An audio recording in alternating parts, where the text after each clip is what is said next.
আজ হলো দশমী। হ্যাঁ জানি জানি আজকে দশমী না, ব্লগটা শেয়ার করতে আমার একটু দেরি হয়ে গেছে। আর আমার এই কয়দিন ব্লগ দেরিতেই আসবে, কারণ আমি আগেই বলে দিয়েছি যে এডিটিং করতে আমার অনেক সমস্যা হচ্ছে। তো তোমরা যেহেতু নবমীর দিন দেখেছো যে আমি লামডিং এ ছিলাম, তো অবভিয়াসলি দশমীর দিনটাও আমি লামডিং এই থাকবো। একসাথে সবাই মিলে ঠাকুরের তেল সিঁদুর ছোঁয়াতে খুবই বেশি ভালো লাগে। একা একা আমার গুয়াহাটিতে একদমই ভালো লাগে না। তো আজকে যেহেতু দিদিভাই ওরা বিজি ছিল, আমি এসেছিলাম হলো দিদিভাইয়ের জায়ের সাথে, আর সাথে আমার ভাগ্নিও ছিল, ও বই ছোঁয়াতে এসেছিল।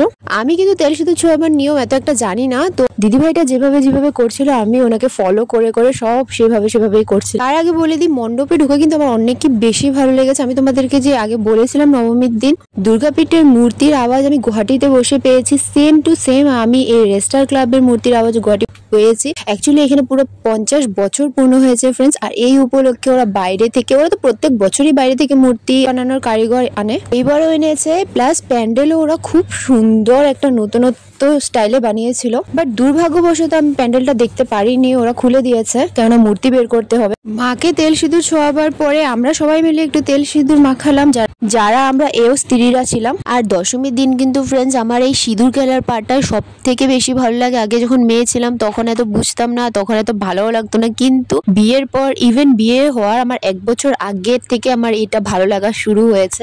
এরপর চলে গেলাম আমরা বাড়িতে, আর একদম খাওয়া দাওয়া করে রেস্ট করে আমরা বিকালবেলা বের হলাম আবার দশমী দেখতে। তো আমার বাড়ি যেহেতু লোককলোনিতে, আর দশমীও সেইখানেই হয়, তো কোনো প্রবলেমই নেই। আমি একদম ঘুমিয়ে টুমিয়ে উঠেছি হলো আরামসে 6টার দিকে। এসেই দেখা হয়ে গেল আমার ফ্রেন্ডসদের সাথে। তো তোমরা চেনোই পায়েল আর ওর হাজবেন্ড, যার সাথে আমরা সপ্তমীতে ঘুরেছিলাম। আর ওরা আমাকে দেখে একদম বেশি অবাক হয়ে গেছিল, কারণ ওরা যখন জিজ্ঞেস করেছিলাম আমি বলেছিলাম যে না আমি যেতে পারবো না। অ্যাকচুয়ালি আমাদের সত্যিকার কোনো প্ল্যানই ছিল না দশমীতে যাওয়ার, আনফর্চুনেটলি আমরা চলে গেলাম। এরপরে আমরা একে একে ঠাকুর দেখছিলাম, কেননা কালকে ইতরুক টাইমের মধ্যে আমরা সব ঠাকুর দেখতে পারি। আর এই টাইমটা ফ্রেন্ডস সবচেয়ে বেশি ইমোশনাল টাইম হয়ে থাকে, যখন মা চলে যায় আর চোখের দিকে তাকালেই মায়ের জল করতে থাকে চোখটা, প্লাস নিজেরও চোখটা জল হয়ে আসে। এরপরে এক ফাঁকের জন্য আমরা পুকুর পাড়েও গিয়েছিলাম দেখতে, কিন্তু এত ভিড় ফ্রেন্ডস কি বলবো, আমরা এক ঝলক জাস্ট একটু দেখে চলে এসেছিলাম, কেননা এই ভিড়ে ভালোভাবে আমরা বিসর্জন দেখতে পারবো না। তো একটা দুটা বিসর্জন দেখেছি যেটা দেখতে লাগে নিয়ম মতে, তো দেখে আমরা চলে আসলাম হলো আবার কিছু খাওয়া দাওয়া করতে, কেননা অনেক বেশি খিদে পেয়েছিল। তো আমরা একটু খাচ্ছিলাম, প্লাস আমরা একটু ফুর্তিও করছিলাম সবাই মিলে, কেননা পরে আমাদের সাথে অভিও জয়েন করলো, অভি আর আমার শাশুড়ি মা এসে জয়েন করলো।